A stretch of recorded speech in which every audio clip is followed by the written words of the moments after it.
8월 1일 또 이 노란봉투법이나 아니면은 이 민생회복지원금 관련해 가지고 본회의가 열릴 수 있다 이런 얘기가 나오고 있습니다. 그럼 또 필리버스터 또 할 것 같거든요.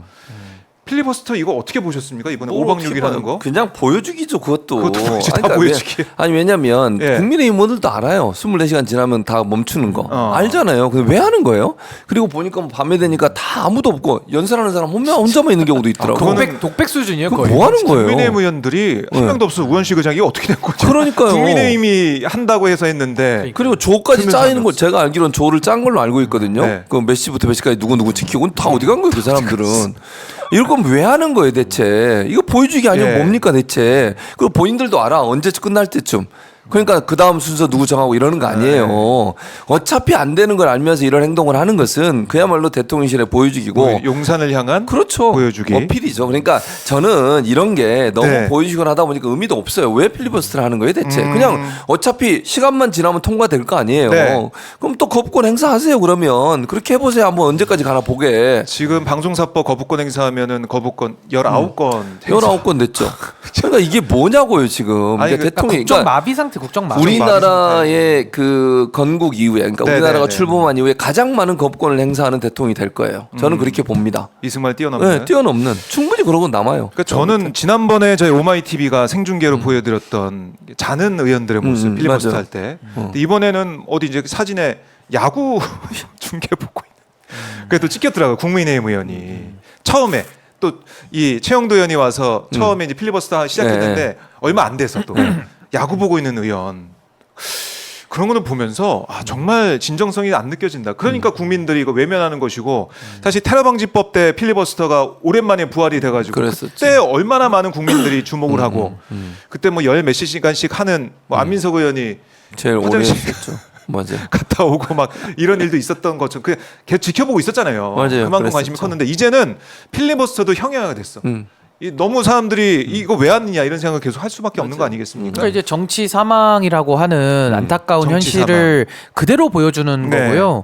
사실 저 필리버스터라는 것이 소수자 보호 제도이기도 하고 서로 이제 법은 통과되더라도 네. 여론 환기 차원에서 그렇죠. 소수자들에게 이제 여론전할 수 있는 기회를 열어주는 거예요. 네. 그러니까 마지막까지 한 번 더 협상해 보라는 이제 그런 나름대로 민주주의의 성숙으로 나아가는 제도인데 지금 국민의힘 입장에서는 본인들도 신청한 사람들 가가지고 판결문이나 조항 읽고 네네네. 정관 같은 거 읽겠죠. 아하. 그러니까 당연히 졸리니까 보는 사람들도 야구 보다가 예. 에이 지루하다 이러고 그냥 나가는 거 아닙니까? 그러니까 아무도 없고. 그러니까 이게 뭐 하는 거냐는 국민들의 비판. 그러니까 세비 네. 받으면서 뭐 하고 있냐. 그러니까 국민들의 염장을 지르는 짓인 거고. 네. 그러니까 이렇게 해가지고는 그냥 국회가요.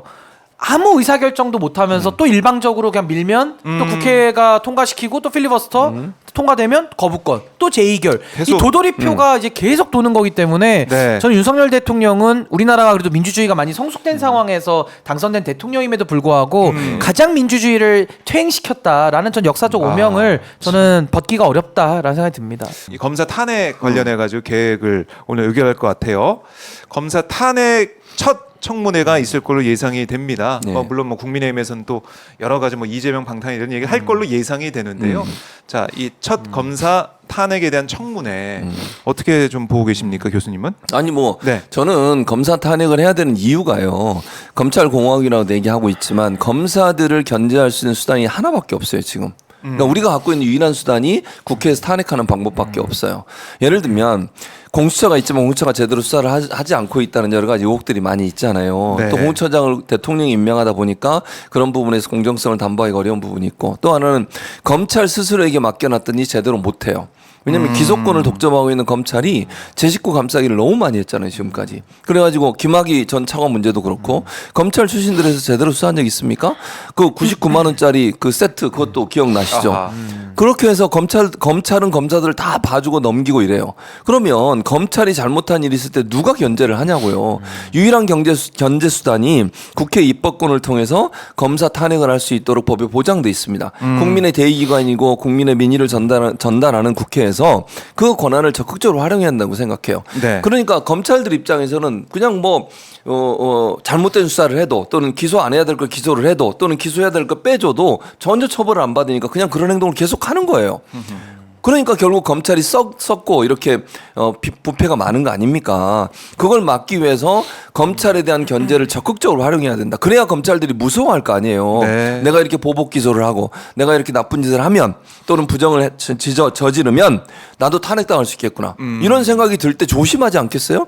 지금까지 견제받지 않은 권력이기 때문에 타락을 하는 거예요. 네. 유일한 견제 수단인 국회가 입법권을 발휘해서 검사 탄핵을 적극적으로 하는 건 저는 필요하다고 생각합니다. 그것이 바로 검찰을 위해서도 필요해요. 검찰이 좀 더 공정하게 그리고 객관적으로 네. 그리고 국민들의 시선에 맞게 수사를 할 수 있도록 만드는 방법은 탄핵이라는 제도를 적극적으로 활용하는 방법밖에 없다. 그래서 저는 검사 탄핵 적극적으로 추진한다고 생각해요. 이걸 눈치 보지 말고 앞으로도 문제 있는 검사들 많이 있잖아요. 이 사람들 전부 저는 탄핵해야 한다고 생각해요. 그래야 그게 소문이 퍼지고 이게 보여지면 그 다음부터는 조심하지 않겠어요? 네. 내가 이렇게 잘못 수사하면 또는 기소를 이렇게 불법적으로 하거나 아니면 보복적으로 하면 나도 처벌받을 수 있겠구나, 탄핵될 수 있겠구나 이런 위기감이 생기면 자정 작업이 생기지 않겠습니까? 그런 점에서 저는 탄핵이 필요하다고 생각해요. 탄핵이 필요하다. 네. 국회가 당연히 할 일이다 이렇게 말씀하셨고 당연하죠. 신인규 변호사는 어떻게 보세요? 그러니까 이제 검사들이 네. 가지는 이중적 지위가 있습니다. 그러니까 행정부 소속의 공무원이면서 동시에 이제 사법 절차의 그 소추권을 담당하고 있기 때문에 이제 우리가 이제 준사법기관이다라고 특수한 지위를 부여해 왔었고요. 그래서 공무원들 중에서도 탄핵 대상이 상당히 제한적입니다. 뭐 예를 들면 경찰로 치면은 경찰은 탄핵 대상은 아닌데 경찰청장, 뭐 국가수사본부장 이런 사람들만 탄핵 대상이고 검사는요 준사법기관에 우리가 지위를 인정하기 때문에 평검사도 좀 탄핵 대상이 되는 건 맞습니다. 그래서 저는 국회가 당연히 국민을 대신해서 헌법이 규정한 그 탄핵 소추권을 행사하는 것은 전 자연스러운 일이고 네. 그리고 이제 검사들의 업무에 대해서는 법원에 사법부에 의한 영장 통제 이런 것들로 견제를 받는 거거든요. 근데 지금 문제된 검사들에 대해서 이제 소위 말하는 4명의 검사 4인방에 대한 탄핵이 들어간 건데 저는 탄핵이라는 것은 필요합니다만은 이게 최후 수단성이라고 하는 그 중차에 대한 무게감 때문에 저는 오히려 이렇게 4명의 검사를 통으로 넣을 게 아니라 오히려 검찰총장의 지휘 책임을 물어서 검찰총장의 정치적 편향성을 검찰청법 4조 3항 위반으로 해서 오히려 이원석 총장을 탄핵하는 것이 더 맞지 않았을까. 그리고 4명에 대해서 지금 뭐 탄핵이 들어간 건데 저는 그 4명 중에서 네. 김영철 검사에 대한 탄핵은 전 동의합니다. 근데 나머지 3명에 대한 탄핵은 오히려 좀 그 탄핵이라는 그 무게감에 비춰봤을 때는 조금 떨어지는 거 아닌가라는 네. 좀 아쉬움이 있기도 해요. 근데 어허. 그런 아쉬움을 떠나서 일단 국회에서 오늘 이제 탄핵에 대한 절차들을 밟아 나가는 건데 청문회를 하겠다는 거죠? 그렇지 이제? 조사를 이제 조사를 하는 건데 해본다, 한번. 그렇죠 조사를 해본다는 건데 그걸 통해서 뭐 국회에서 탄핵 소추에 중대한 헌법과 법률 위반들을 발견하고 한다면은 전 탄핵으로 뭐 가는 것 자체를 저는 뭐 반대하진 않는다. 근데 이제 아쉬움은 좀 남는다라는 말씀 드리고 싶습니다. 네, 이제 법사위 오늘 10시부터 시작되는 이 회의에서 물론 또 여당 의원들이 여러 가지 또 얘기를 하겠지만은 의결이 될 것 같아요. 청문회가 어떻게 준비가 되는지 지켜보도록 하고요.